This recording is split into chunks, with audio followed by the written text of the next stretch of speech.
Hola queridos amigos, bienvenidos a un nuevo capítulo, una nueva parte de nuestro estudio bajo inspiración divina.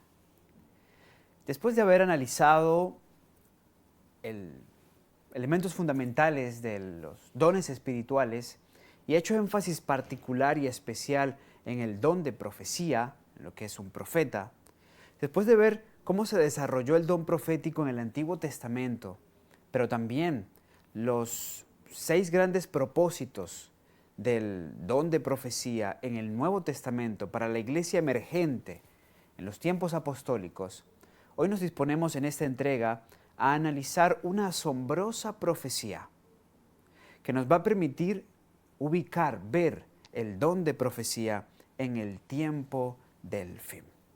Pero por supuesto, no vamos a iniciar ese estudio sin primero encomendarnos a la dirección de nuestro Dios.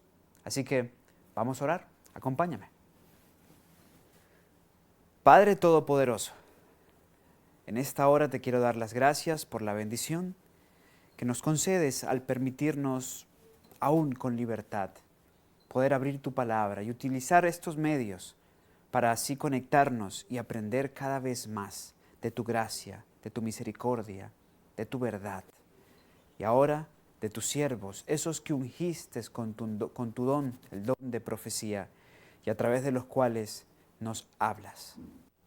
Te pido que nos des tu permiso para abrir la Escritura y que en ese ejercicio podamos ser fortalecidos, afirmados en la verdad. En el nombre de Cristo, el más grande de todos los profetas. Amén.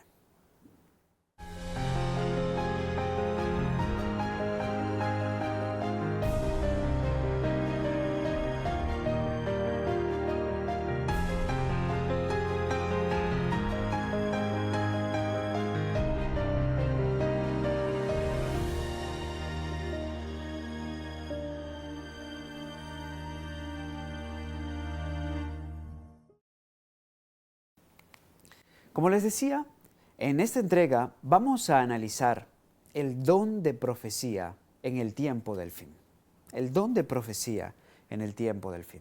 Estamos en el marco de este estudio que hemos titulado Bajo Inspiración Divina y a continuación estaremos revisando diferentes pasajes de la Escritura que están profundamente vinculados a lo que se denomina profecía. Y vamos a empezar con una profecía que es fundamental para entender todo lo relacionado al don de profecía en el tiempo del fin. Y se encuentra en el libro de Joel, en el capítulo 2, versículos 28 al 31. Joel 2, versos 28 al 31. Nos dice esta profecía: y después de esto derramaré mi espíritu sobre toda carne, y profetizarán vuestros hijos y vuestras hijas. Vuestros ancianos soñarán sueños, y vuestros jóvenes verán visiones. Y también sobre los siervos y sobre las siervas derramaré mi espíritu en aquellos días. Y haré prodigios en el cielo y en la tierra, sangre y fuego y columna de humo. El sol se convertirá en tinieblas, la luna en sangre, antes que venga el día grande y espantoso de Jehová. Bien, en esta interesante profecía del Antiguo Testamento, en uno de los llamados profetas menores, a mi juicio mal llamados profetas menores, si lo evaluamos en torno a importancia de mensaje, pues vemos que se profetiza que en un tiempo sería derramado el Espíritu, y eso haría que profetizaran, dice, vuestros hijos y vuestras hijas, que los ancianos soñaran sueños y los jóvenes vieran visiones. Y recordarán, en nuestra entrega pasada analizamos que los mecanismos de revelación dados por el cielo, pues tenemos los sueños y las visiones. Así que al decir el Señor que profetizarían nuestros hijos y nuestras hijas, y luego describir que los ancianos tendrían sueños y los jóvenes visiones, pues entonces nos está planteando un marco muy precioso para entender que hay un tiempo en donde esto iba a pasar. Donde sobre los siervos y las siervas iba a ser derramado el Espíritu Santo en aquellos días. Pero ¿cuáles días? Vimos en los textos, donde habrían prodigios en el cielo y en la tierra, donde habría sangre y fuego y columnas de humo, y hay unas señales astronómicas particulares. El sol se convertirá en tinieblas, la luna en sangre, antes de que venga el día grande y espantoso de Jehová. Así que vincula el cumplimiento de estas profecías con estas señales astronómicas. Bien, para comenzar a entender este versículo, estos versículos, esta profecía del Antiguo Testamento, es necesario explicar que en la Biblia hay profecías, muchas profecías, que tienen un cumplimiento parcial y un cumplimiento total. Bien, profecías con un cumplimiento parcial y con cumplimiento total. Les voy a dar ilustraciones de ello. Por ejemplo, Oseas capítulo 11, versículo 1. Nos dice el libro de Oseas en el capítulo 11, versículo 1, cuando Israel era muchacho, yo lo amé, y de Egipto llamé a mi hijo. Aquí se nos está diciendo algo. Se está confirmando el cumplimiento profético de cuando el Señor saca a Israel de Egipto. Hubo un cumplimiento parcial cuando esto ocurrió, por el marco de una profecía. Vean, por ejemplo, lo que nos dice el libro de Éxodo en el capítulo 4, versículos 22 y 23, y Éxodo 20, versículo 2. Leamos primero Éxodo 4. Y dirás a Faraón, Jehová ha dicho así, Israel es mi hijo, mi primogénito. Yo te he dicho que dejes ir a mi hijo para que me sirva. Y como finalmente Dios pudo sacar a Israel de Egipto, dijo en Éxodo 22, yo soy Jehová tu Dios que te saqué de la tierra de Egipto, de casa de servidumbre. Bien, ahí tuvimos un cumplimiento parcial de esta profecía. Pero esa profecía tuvo un segundo cumplimiento, un doble cumplimiento. Mateo capítulo 2, versículos 13 al 15, nos muestra que hubo otro hijo que Dios sacó de Egipto. Dice, Mateo 2, 13 al 15, después que partieron ellos, he aquí un ángel del Señor apareció en sueños a José y dijo, levántate y toma al niño y a su madre y huye a Egipto, y permanece allá hasta que yo te diga, porque acontecerá que Herodes, sigue diciendo, buscará al niño para matarlo. Y él, despertando, tomó de noche al niño y a su madre, y se fue a Egipto. Y estuvo allá hasta la muerte de Herodes, para que se cumpliese lo que dijo el Señor por medio del profeta, y ahora cita a Oseas, cuando dijo, de Egipto llamé a mi hijo. ¿Ven? Este es uno de los muchos ejemplos que pudiera darles de profecías con cumplimiento parcial y cumplimiento total, de profecías con doble cumplimiento. Bueno, Joel es una de esas profecías. ¿Sí? ¿Dónde Joel tuvo un cumplimiento parcial? ¿Dónde? Pues vamos al libro de Hechos, en el capítulo 2, versículos 14 al 21. Porque esto de que iba a ser derramado el Espíritu, y se derramaría sobre los siervos y sobre las siervas, y los jóvenes tendrían visiones, y los ancianos sueños, tuvo un cumplimiento en un tiempo específico de la historia bien conocido. Hechos 2, 14 al 21 nos dice así.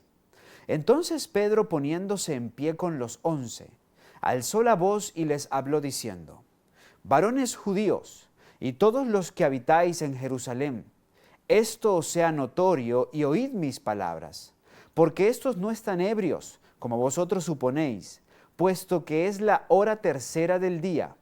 Mas esto es lo que ha dicho el profeta Joel. Aquí Pedro cita a Joel, diciendo, oiga, no es que estamos ebrios. No, porque es la hora tercera del día, es decir, en las 9 de la mañana. Dice, no es que estamos ebrios, de ninguna forma. lo que ustedes están viendo y escuchando es el resultado del cumplimiento de la profecía de Joel. ¿Sí? La misma que leímos en la introducción. Porque ahora lo que hace Pedro, estos textos que vienen a continuación, es citar Joel 2, 28 en adelante. Y en los postreros días, dice Dios, derramaré mi espíritu sobre toda carne y vuestros hijos y vuestras hijas profetizarán, vuestros jóvenes verán visiones y vuestros ancianos soñarán sueños. Y de cierto sobre mis siervos y sobre mis siervas en aquellos días derramaré de mi espíritu y profetizarán. Y daré prodigios arriba en el cielo y señales abajo en la tierra, sangre y fuego y vapor de humo, el sol se convertirá en tinieblas y la luna en sangre, antes que venga el día del Señor grande y manifiesto, y todo aquel que invocar el nombre del Señor será salvo. Lo que hace Pedro es citar la profecía de Joel 2. Hago algo particular en torno a la profecía de Joel 2. Joel 2 especifica algo. Los ancianos que tienen el don profético tienen sueños. Los jóvenes que tienen el don profético, por lo general tienen visiones. Y saben que rastreando esto para este mismo estudio, me di cuenta a lo largo y ancho de la Escritura que cuando eran jóvenes, por lo general, tenían más visiones. El Señor les daba más visiones a los profetas. Cuando eran ancianos, les daba más sueños. Es algo curioso, quizás tiene que ver también con la condición física del que es joven, el que es anciano, y lo que puede sobrellevar siendo joven o siendo anciano. Pero les dejo eso allí para que lo reflexionen. Volvemos al punto. Hechos 2 entonces nos enseña que Joel se cumplió ahí. Joel 2:28 en adelante se cumplió ahí en el libro de Hechos. Pero no tuvo un cumplimiento total. ¿Y cómo sé que no tuvo un cumplimiento total? Pues analicemos esto. Joel nos dice, y Pedro lo reafirmó, que para el tiempo del cumplimiento de esta profecía, el sol se convertiría en tinieblas, la luna en sangre, que habrían grandes señales, y nos dice además, antes que venga el día grande y terrible del Señor. Y déjenme decirles que no tenemos registros históricos. Y existen registros históricos de los días de Pedro, de los días del Pentecostés, de los días de Jesús y antes de Cristo, de sucesos relacionados a la astronomía, a terremotos y demás.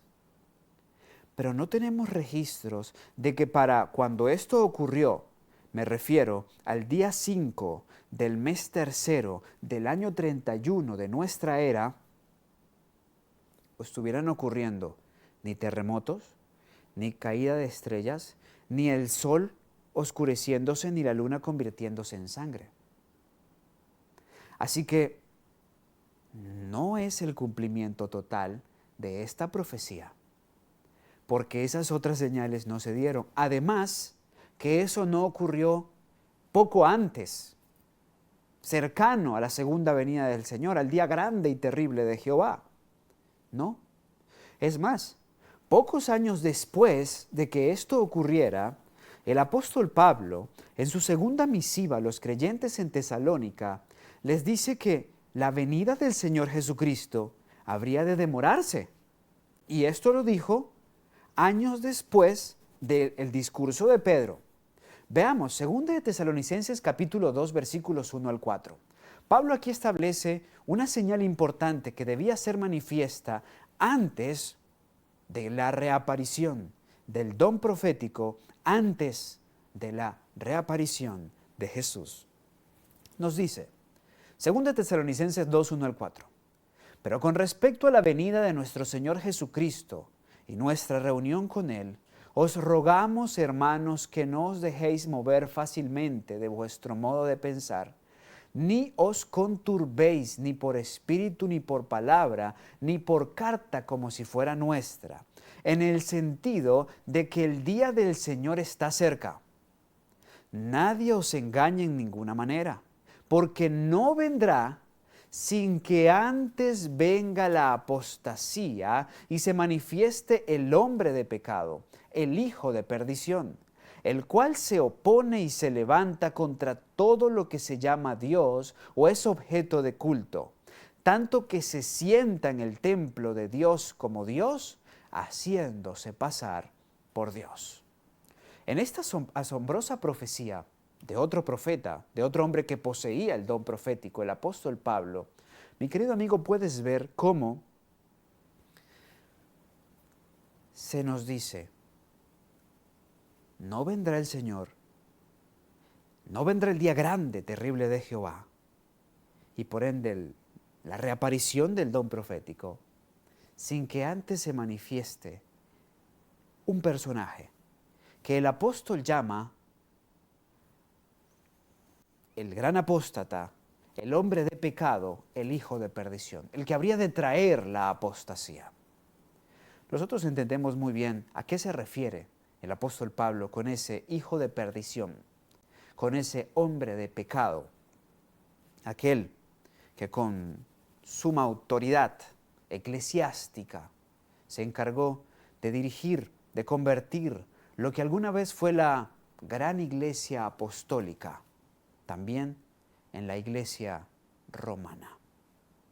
Lo que fue la gran iglesia universal de Jesús, fundada por Jesús, extendida y afirmada por la obra de los apóstoles y profetas, en una iglesia en apostasía, en una iglesia pagana.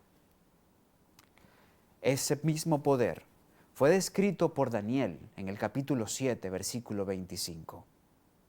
Y de ese poder nos dice la versión Dios habla hoy, en el capítulo 7, versículo 25 de Daniel. Insultará al Dios Altísimo e irá acabando con su pueblo. Tratará de cambiar la ley de Dios y las fiestas religiosas, dice esa versión. El pueblo de Dios estará bajo su poder durante 3 años y medio. ¿Por qué cité esta versión? Porque si bien esta versión no la recomiendo para temas doctrinales, nosotros conocemos lo que dice la Reina Valera del 60, la Reina Valera Gómez, en fin, versiones bíblicas que pueden ser utilizadas con más confianza para estudios doctrinales. Esta versión dice elementos importantes. Por ejemplo, nos dice, en vez de tiempo, tiempos y la mitad de un tiempo, especifica 3 años y medio, que es lo mismo o 1260 días. Ahora, en cuanto a este poder que tuvo supremacía por tiempo, tiempos y la mitad de un tiempo, ¿sí? El mismo que puedes googlear, buscar en la internet, en enciclopedias históricas y te pondrá nombre claro y específico, ¿verdad? Ese poder representa a la Iglesia Universal, representa a la Iglesia Católica, representa al obispo de Roma, ese que insulta al Dios Altísimo, haciéndose pasar por Dios, y que sumiría en una gran y terrible apostasía a la iglesia que alguna vez fue santa y pura, la iglesia apostólica. Ese mismo que intentaría, debo hacer énfasis, intentaría, solo puede intentar, porque la ley de Dios está vinculada a su carácter. Es la revelación de su carácter. ¿Y quién puede cambiar a Dios? ¿Y quién puede cambiar lo que se encuentra solamente al alcance de nuestro Dios? Nadie. Por eso lo intenta, pero no lo puede cambiar. Delante de algunos puede simular una mentira, presentar una mentira, pero no deja de ser eso, una mentira. Este oprimiría al pueblo de Dios por más de 1000 años. Sería tan cruel la persecución y la tribulación, de la cual hay múltiples registros históricos, que Jesús en cuanto a este tiempo dijo lo siguiente. Mateo 24, 21 al 22. Porque habrá entonces gran tribulación, fue un tiempo de gran tribulación, cual no la ha habido desde el principio del mundo hasta ahora, ni la habrá. Y si aquellos días no fuesen acortados, nadie sería salvo, mas por causa de los escogidos, aquellos días serán acortados. Esto que acaban de ver es otra profecía con cumplimiento parcial, que ya tuvo su cumplimiento parcial en ese mismo periodo, durante los 1260 años, pero no con un cumplimiento total. Ese viene en el porvenir, porque la más grande tribulación está en el porvenir. Porque la misericordia que se requiere de Dios para que pueda sobrevivir alguno, eso que va a cortar los tiempos, está en el porvenir también. Ahora, ese periodo específico donde la Roma pagana pasa a ser Roma papal y a tener dominio sobre todo, ese periodo donde hubo tanta opresión para todo aquel que se animara a leer la Biblia en su lengua vernácula, a creer que no había que pagar para recibir perdón, a dejar de creer en las penitencias y a recibir la salvación por la fe en Cristo Jesús. Ese tiempo de tanta oscuridad para el mundo, porque sí, el mediodía de la Iglesia Católica fue la medianoche del mundo. No había desarrollo tecnológico, no había desarrollo médico, no había desarrollo científico. Ese tiempo tan terrible demandó una intervención de Dios, que el tiempo fuera acortado. Atención con lo que está delante de ustedes. Noten, la gran persecución o tribulación terminó no en 1798. Y volvamos aquí, les explico. Con la pseudo supuesta conversión de Constantino, el cristianismo abre los brazos para el paganismo. Y entonces comienza su decadencia. Pero el poderío del obispo de Roma no llega a ser absoluto y total sino hasta el año 538, volvamos al diagrama, donde el emperador Justiniano, después de que fueran sacados del camino, el último de los cuernos que tenían que ser arrancados, de los 3 cuernos que tenían que ser arrancados, allí lo pueden ver con exactitud. En el año 538, después de hacerse esa obra, le entrega la supremacía al obispo de Roma. La profecía nos decía que el periodo de supremacía debía ser por 1260 años, 3 años y medio en profecía, 1260 días, 1260 años. Eso hace que el periodo vaya desde el año 538 hasta febrero de 1798, cuando bajo la orden de Napoleón Bonaparte el general Louis Berthier entra en Roma y se lleva cautivo al Papa Pío VI, lo lleva al exilio donde finalmente muere en la ciudad de Valencia.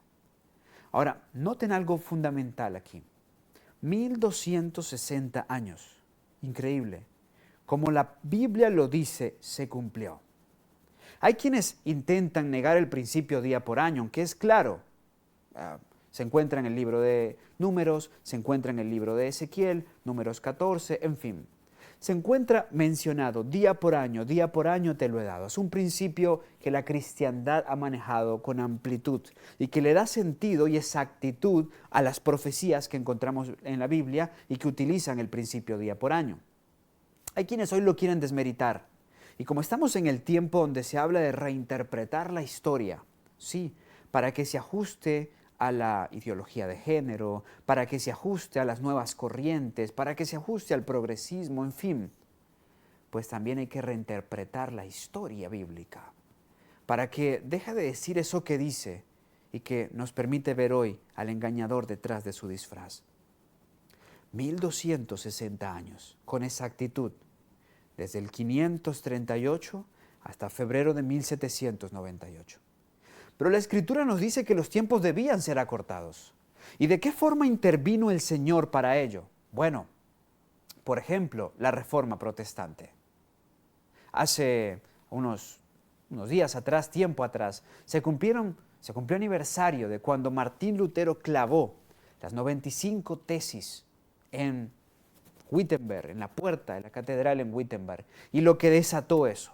No siendo Lutero el pionero de los reformadores, pues antes de él tuvimos a Wycliffe, tuvimos a John Huss, a Jerónimo, su compañero. Sin embargo, un momento trascendental, lo que cambia a partir de la aparición de Lutero como reformador. Y por supuesto, eso trajo alivio, más persecución en ciertas partes, pero trajo alivio en algunos de los países que con el paso de los años adoptaron la reforma. La Alemania reformada, Suiza, Suecia, Países Bajos, en fin, Noruega, Inglaterra. Países en los que ya no se sentía la opresión del obispo de Roma y su séquito. Sin embargo, donde se siguieron cometiendo ciertos errores. Por eso, destaca de manera particular, y está en el diagrama que presenté, lo que pasa en 1776, con la independencia de los Estados Unidos. Porque la independencia de los Estados Unidos, el establecimiento de esa constitución, con esa primera gran enmienda que garantizaba libertad de conciencia, libertad de adoración, libertad, genuina libertad, porque aún en los países reformados todavía se sentía la esencia, el perfume del papismo, y de alguna forma se desarrolló también persecución. Sin embargo, bajo la premisa de la libertad, los padres de la nación norteamericana la fundan y se convierte en el paraíso para todos aquellos que deseaban vivir conforme la libertad prometida, conforme su libre conciencia. Y fue un respiro, pero eso fue hasta 22 años y medio, 22 años y un poco más, antes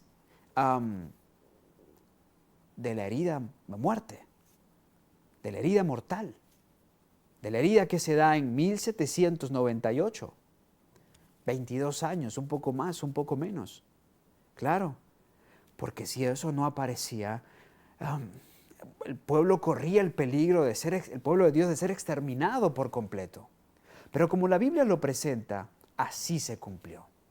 Sin embargo, noten algo especial.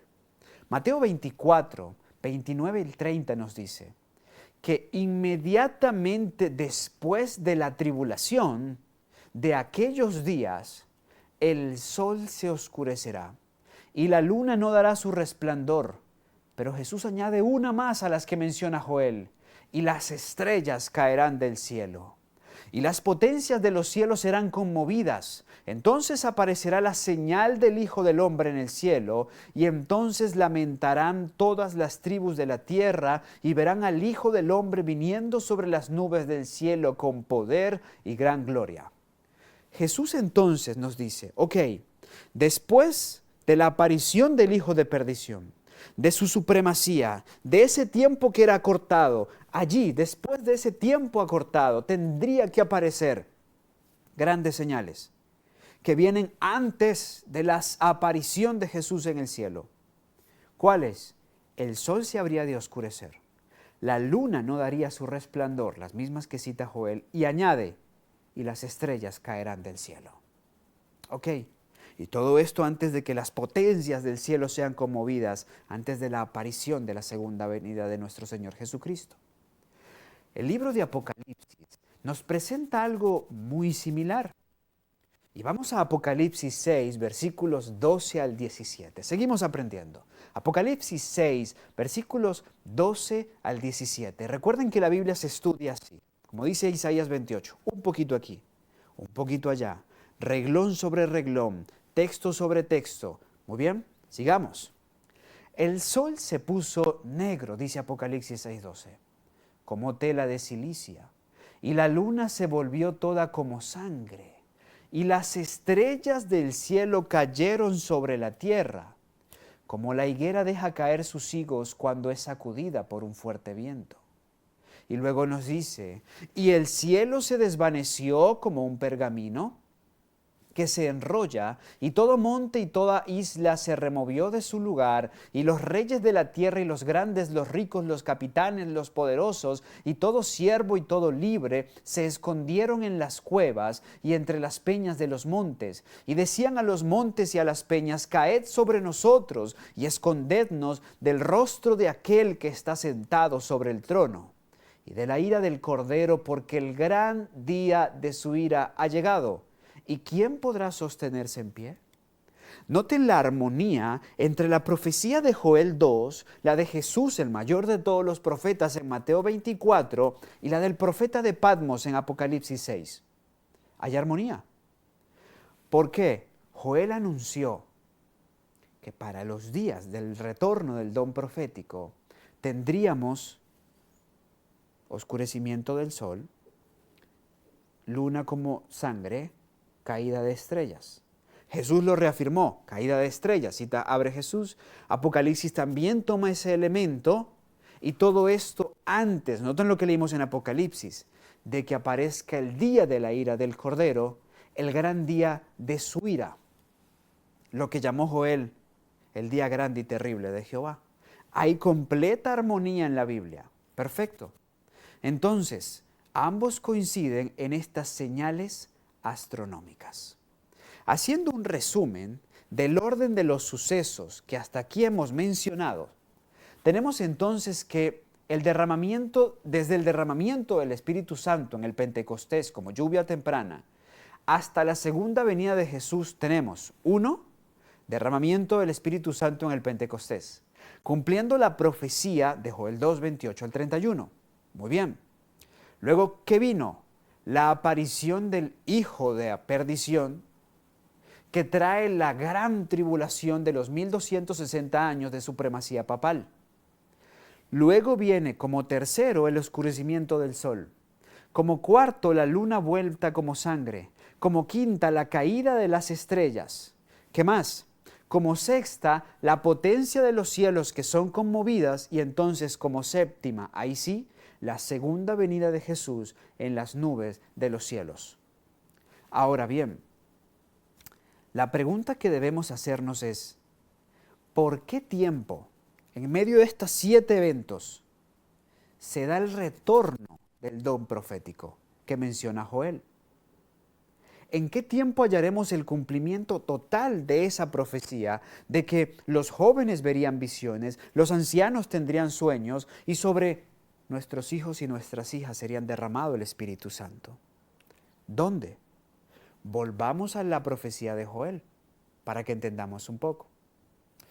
Pero particularmente enfaticemos algo. Joel dice que el Espíritu Santo vendría para aquellos días. ¿Cuáles días? Los días donde se oscurecería el sol y la luna sería vuelta en sangre. Miren esa imagen que será proyectada delante de ustedes.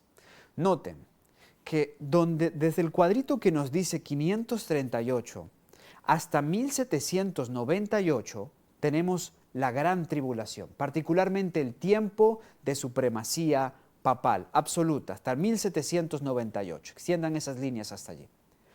En 1776 llega ese refrigerio que representa para la humanidad el establecimiento de una nación verdaderamente libre, Estados Unidos de Norteamérica, que pasaría a ser el centro del gran conflicto. Lo que fue Israel hasta los tiempos apostólicos, lo que fue Europa hasta en la era de los reformadores, ahora sería la nación que gozaría del mayor odio de Satanás por lo que representaría libertad, Estados Unidos de Norteamérica.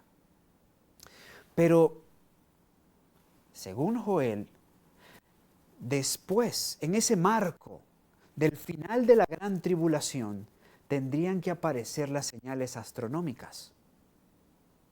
Y entonces, entre ese periodo de las señales astronómicas y la segunda venida de Cristo, debía reaparecer el don profético. Es lo que está claro en los textos que leímos de Ezequiel, de Joel, corrijo. Vamos allí. En 1798 se da la herida mortal al papado. Allí inicia lo que Apocalipsis y Daniel describen, el tiempo del fin, 1798, que concluye con el inicio de la eterna libertad, la segunda venida de nuestro Señor Jesucristo. Entonces, desde 1776 hasta el tiempo del fin, hasta el periodo que se extiende el tiempo del fin, debían darse las señales astronómicas. ¿Cuándo se dieron estas señales? Yo aquí anexé una más. Por ejemplo, el gran terremoto de Lisboa, que ocurrió el 1 de noviembre de 1755. ¿Sí? el 1 de noviembre de 1755, el terremoto de Lisboa. Es conocido, también tiene relevancia profética, aunque no he citado estas referencias proféticas. Pero vamos particularmente con el oscurecimiento del sol y la luna convertida en sangre. El 19 de mayo de 1780, tan solo 4 años después de finalizada la Gran Tribulación. Qué curioso. Ustedes lo pueden digitar, lo pueden googlear y lo van a encontrar. Señales astronómicas confirmadas con múltiples registros históricos. 1780. Pero Jesús añadió la caída de las estrellas. Y esto ocurrió el 13 de noviembre de 1833. Curioso, justo en ese periodo de tiempo. Es que la profecía no falla. No. Te va a fallar el horóscopo, créeme que sí. Te va a fallar las predicciones de los brujos de hoy, sin duda. Te puede fallar tu equipo de fútbol. Te fallará el político de turno, sin duda. Pero la palabra profética más segura no te falla nunca. Es exacta, precisa. Me sorprende. Y qué bonito porque hoy lo podemos ver en historia. Es la relación entre la historia y la profecía. Hoy podemos mirar estos cumplimientos en la historia, en el pasado fueron profecía. Porque la historia es una visión en retrospectiva de la profecía. Y la profecía es un adelanto de la historia. Y por el tiempo en que nos ha correspondido vivir, hoy miramos mucha profecía en retrospectiva como historia. Y toda la que vemos se cumplió cuando Dios dijo que se iba a cumplir. Lo que falta, lo que todavía es profecía, créeme, se cumplirá como lo que en el pasado se cumplió. Dios no miente, Dios no falla, Dios es veraz. Bueno, entonces, estas señales se cumplieron y se cumplieron en ese tiempo. Noten ahora entonces, más completo aún, esta imagen. 538 inicia tiempo de supremacía papal hasta 1798, donde inicia el tiempo del fin. Miren que en el marco de la libertad que representó para el mundo Estados Unidos de Norteamérica y el tiempo del fin, se dieron estas señales: el oscurecimiento del sol, la luna como sangre y la caída de las estrellas. Y de hecho, la caída de las estrellas ya propiamente dentro del marco que llamamos el tiempo del fin. Noten algo particular. Hay una profecía en Apocalipsis, Apocalipsis capítulo 10, versículos 1 y 2, que nos va a permitir entender con más claridad cuál es el tiempo del fin y qué iba a pasar en ese entonces. Porque ya entendemos, a la luz del orden que venimos estableciendo, que una vez cumplidas las señales astronómicas para este tiempo, iba a ser devuelto el don profético, es decir, en el tiempo del fin. Entonces hay que entender más acerca de ese tiempo del fin. Apocalipsis 10, versículos 1 y 2. Entonces, vi descender del cielo a otro ángel poderoso, envuelto en una nube, y el arco iris sobre su cabeza. Su rostro era como el sol, sus piernas como columnas de fuego. Tenía en su mano un librito abierto. Puso su pie derecho sobre el mar y el izquierdo sobre la tierra. ¿Saben? Apocalipsis 10 abre con una visión del profeta de Patmos, con un ángel majestuoso, que no es cualquiera. Es el mismo Cristo. ¿Sí? Es el mismo Cristo. Noten por qué. Primero, tiene su pie derecho sobre el mar y su pie izquierdo sobre la tierra. Si tiene su pie derecho sobre el mar, ¿qué representa el mar? Apocalipsis 17:15. Muchedumbres, naciones, pueblos, lenguas. ¿Sí? Tierra habitada. ¿Qué representa la tierra? Lugares poco habitados, a la luz del símbolo mismo que se revela en Apocalipsis capítulo 13.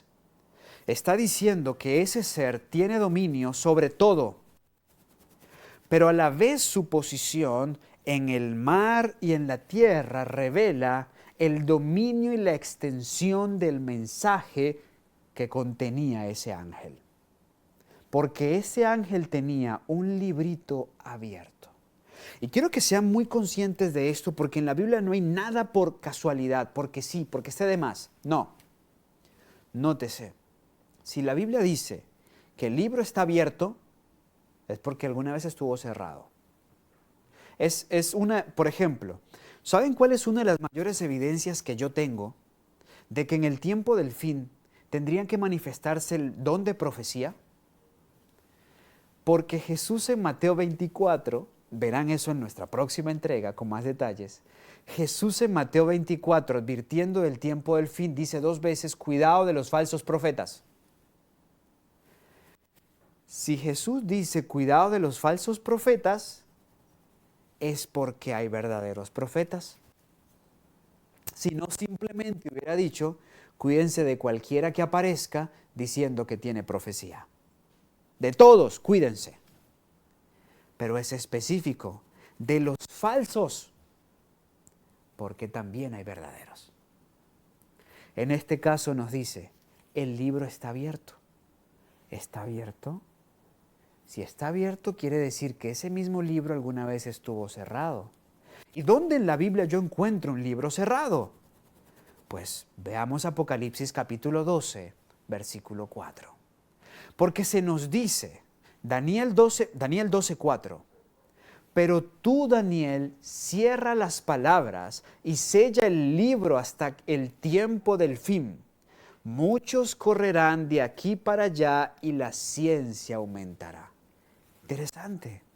Al hermano gemelo de Apocalipsis, es decir, a Daniel, en profecía es el gemelo, es el hermano, es el que le pone la base a uno, se estudian juntos, se interpretan juntos, en fin. En el libro que le antecede,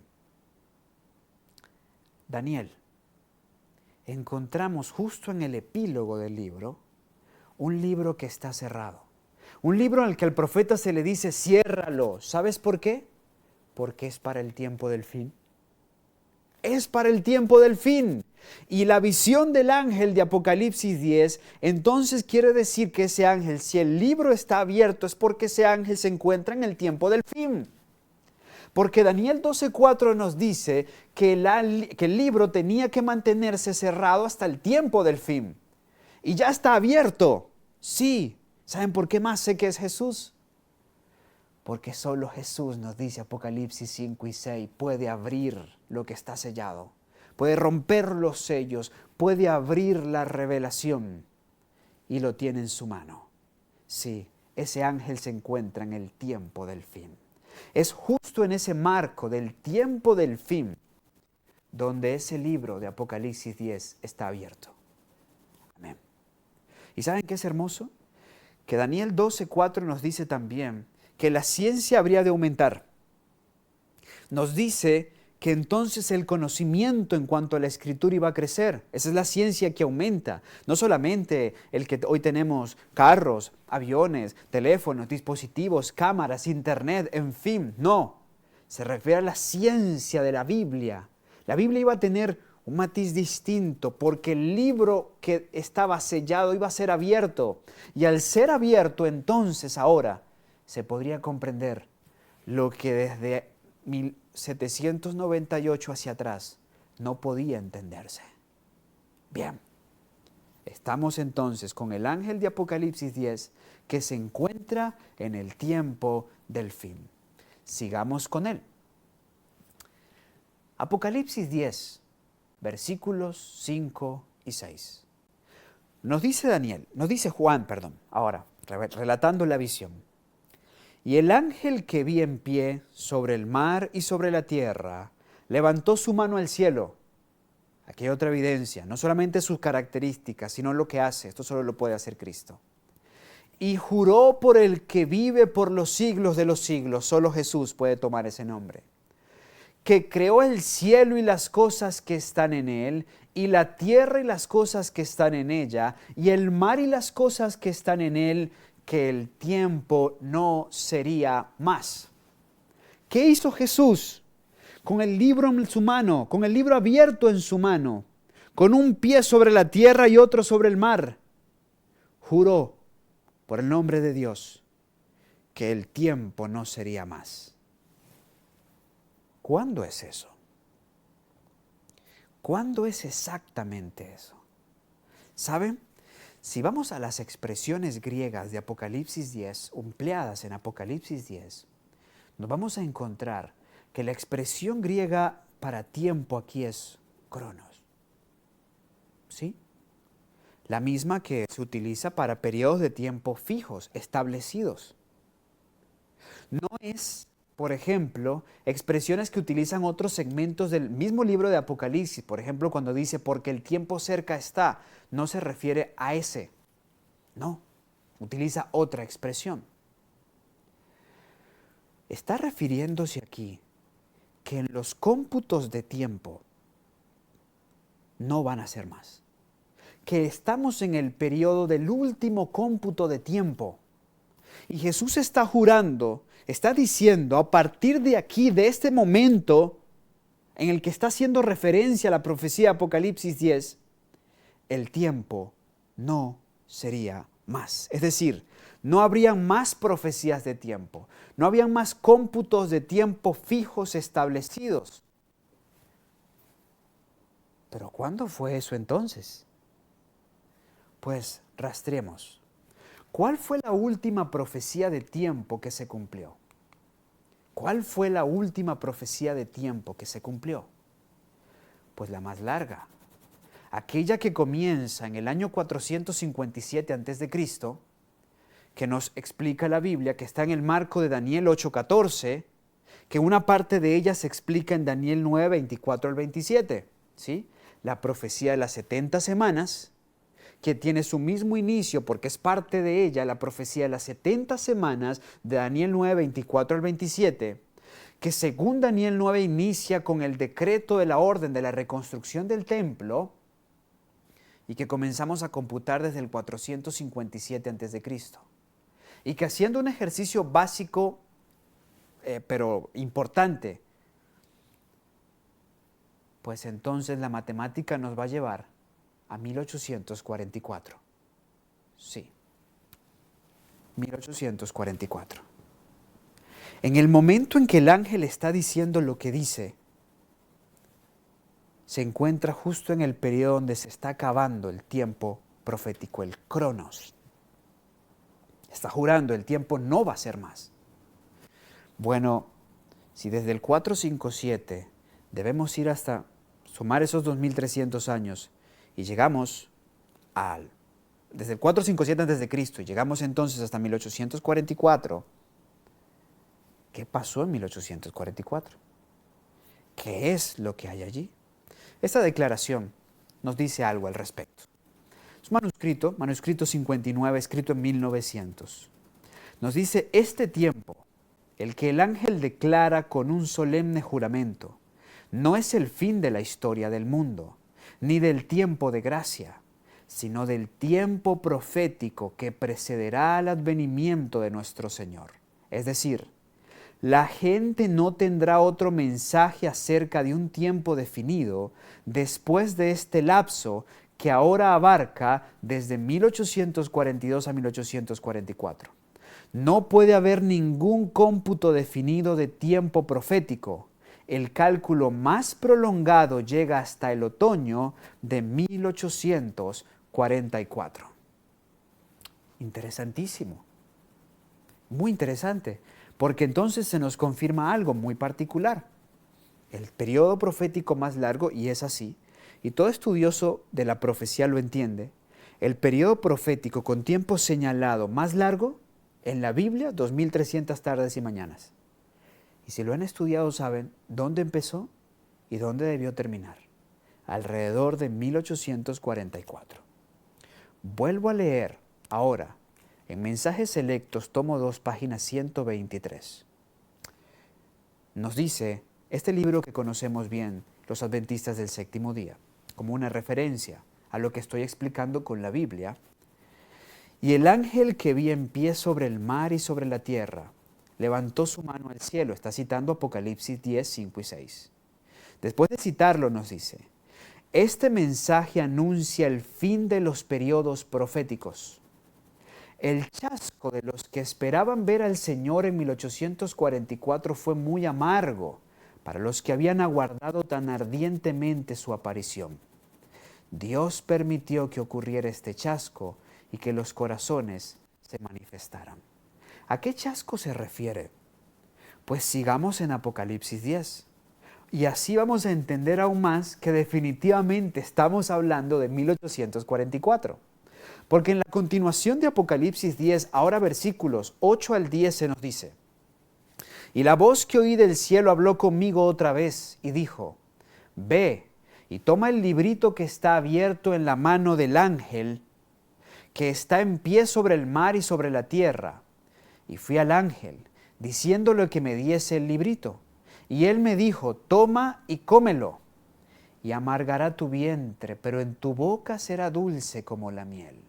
Entonces tomé el librito de la mano del ángel y lo comí, y era dulce en mi boca como la miel, pero cuando lo hube comido, amargó mi vientre. Noten esa experiencia, una experiencia que fue dulce en la boca, pero amargo en el vientre. ¿Alguna vez has comido algo que ha sido agradable a tu paladar, pero que te hizo mal? ¿Amargó tu vientre? ¿Te provocó acidez? Bueno, algo así trata de ilustrar Apocalipsis 10. Habla de una experiencia que fue al principio dulce, pero luego muy amarga. ¿Sí? La Iglesia Adventista del Séptimo Día nació con un gran chasco. Un chasco que muchos citan para desmeritarla, pero que en realidad le da vocación profética. Una que ya tiene a la luz de Daniel 8:14, porque esa iglesia tiene vocación profética. No olviden algo, si la iglesia es verdadera, siempre ha de nacer con una profecía. La iglesia de Israel en el desierto nació con una profecía. La profecía de la liberación de Israel de Egipto. La iglesia cristiana nace con una profecía, la que ponía fin al tiempo de gracia a Israel como nación, como pueblo de Dios, y daba inicio entonces el evangelio con libertad a los gentiles, la que se cumplió con el apedreamiento de Esteban en el año 34. La última iglesia también debía nacer con una profecía, y nació con la profecía de las 2300 tardes y mañanas, en el marco de una experiencia de chasco, el chasco del martes 22 de octubre de 1844. Ese que amargó el vientre de los que creyeron y vivieron esa experiencia tan dulce en los años previos a ese evento. Por cierto, toda iglesia verdadera, con fines purificadores, nace con un chasco. La iglesia del desierto nació con el chasco de los 40 años en el desierto. ¿Qué hizo? Separar lo que era de lo que no era. La iglesia cristiana nació con el chasco de la cruz. ¿Y qué hizo? Separar lo que era de lo que no era. La iglesia adventista del séptimo día nació con el chasco de aquellos que esperaban el regreso de Jesús el martes 22 de octubre de 1844 y no discernieron que la profecía en realidad especificaba que ese día iniciaba la purificación del santuario por su paso del lugar santo al lugar santísimo. El ángel de Apocalipsis 10 entonces, que tiene el libro abierto, que está en el tiempo del fin, se encuentra en el año de 1844. Y es en ese año, bendita profecía, que también nos dice Apocalipsis 10:11. Versículo inmediatamente después. Y él me dijo, es necesario que profetices otra vez sobre muchos pueblos, naciones, lenguas y reyes. A Juan se le da un mensaje. La profecía ha de volver. Ese don profético que aparentemente estaba muriendo con Juan en Patmos, el Señor dice, ha de volver. ¿Cuándo? Justo después de que probaran ese librito del tiempo del fin que iba a ser dulce en la boca y amargo en el vientre. El don profético iba a volver después de 1844, después de ese chasco de octubre de 1844. La Biblia es clara. Lo rastreamos desde el tiempo apostólico hasta el tiempo del fin. Y encontramos el tiempo en armonía con Joel, con Apocalipsis 6, con Mateo 24. Y gracias a Apocalipsis 10, encontramos el tiempo en donde el espíritu de profecía iba a volver. Y por supuesto, tenía que ser para el tiempo del fin. Porque en el tiempo del fin se necesita como en ningún otro tiempo. Concluyo con estos dos textos. Primero, Apocalipsis 12:17. Entonces el dragón se airó contra la mujer y fue a combatir al resto de sus hijos, los que guardan los mandamientos de Dios y tienen el testimonio de Jesús. Importante, la guerra es contra el pueblo que guarda los mandamientos de Dios. Apocalipsis 12, ese versículo 17, en el fin de ese capítulo, está hablando del gran conflicto en el tiempo del fin. Y el dragón, lleno de ira, se fue a hacer guerra contra la iglesia verdadera. Y según Apocalipsis, según Apocalipsis, la iglesia verdadera honra los mandamientos de Dios, tal como los dio Dios. Ojo, el mismo que intentó cambiar los tiempos, también intentó cambiar la ley. Y por eso muchos hoy, por ejemplo, no guardan el día que Dios dio, dándole autoridad a un hombre por delante de Dios, o utilizando un argumento hueco, sin ningún justificativo bíblico. ¿No? Si Dios va a hacer un cambio, te lo va a decir con claridad a través de sus siervos los profetas, porque no hará nada Jehová el Señor sin decirlo por medio de sus profetas. El pueblo de Dios honra los mandamientos de Dios y para el tiempo final también tendrá el testimonio de Jesús. ¿Cuál es ese testimonio? Apocalipsis 19:10. Nos dice Apocalipsis 19:10, y yo me postré a sus pies para adorarlo. Y él me dijo, no hagas eso. Yo soy siervo como tú y como tus hermanos, que se atienen al testimonio de Jesús. Ahora él nos va a explicar cuál es el testimonio de Jesús. Adora a Dios, porque el testimonio de Jesús es el espíritu de profecía. ¡Ay, qué gran bendición! Bendito sea nuestro Dios. Más clara no puede ser la profecía. Más claro no puede ser Dios. Dirían mis amigos de los llanos, más claro no canta un gallo. Concluyente, firme, estoico, el espíritu de profecía sería devuelto al pueblo de Dios, los que guardan los mandamientos de Dios, a la iglesia que iba a honrar los mandamientos de Dios en el tiempo del fin y después de un gran chasco como el que experimentó la iglesia adventista, para aquel entonces el movimiento adventista en 1844. Teniendo esa base, mañana entonces, en nuestro próximo capítulo, estaremos viendo en quién se manifestó eso. ¿Quién cumple esas características? Porque los mormones hablan de José Smith. José Smith murió justo en 1844 y argumentó tener don profético más o menos desde unos 10 años antes. Veremos su historia, próximos capítulos. En 1844, justo después de octubre de 1844, en diciembre, aparece una joven llamada Ellen Harmon. ¿Será ella profeta? ¿Será Smith profeta? ¿Será Charles Russell profeta? ¿Quién? En nuestro próximo capítulo estaremos evaluando a los profetas.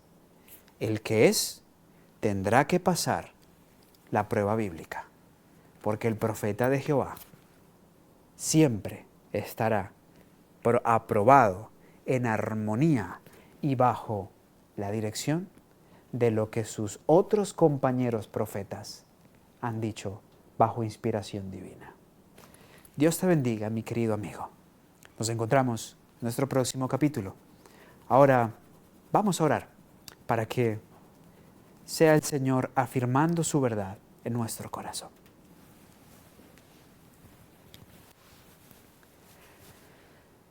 Padre bueno y misericordioso, gracias porque sin duda tenemos la palabra profética más segura. Qué maravilloso estudio, Señor, hemos hecho. Qué forma de, por tu gracia, poder ver el desarrollo de los acontecimientos proféticos y poder tener la seguridad de que tú has dado el don profético para este tiempo final. Gracias, porque así como hay falsos, tú tienes a los verdaderos. Y con los verdaderos, con el verdadero don de profecía, tu pueblo podrá estar seguro mientras siga su instrucción. Síguenos acompañando a lo largo de todo este estudio.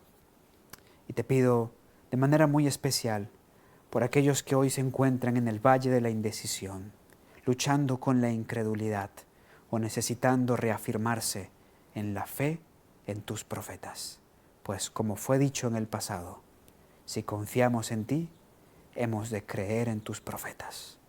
En el nombre de Cristo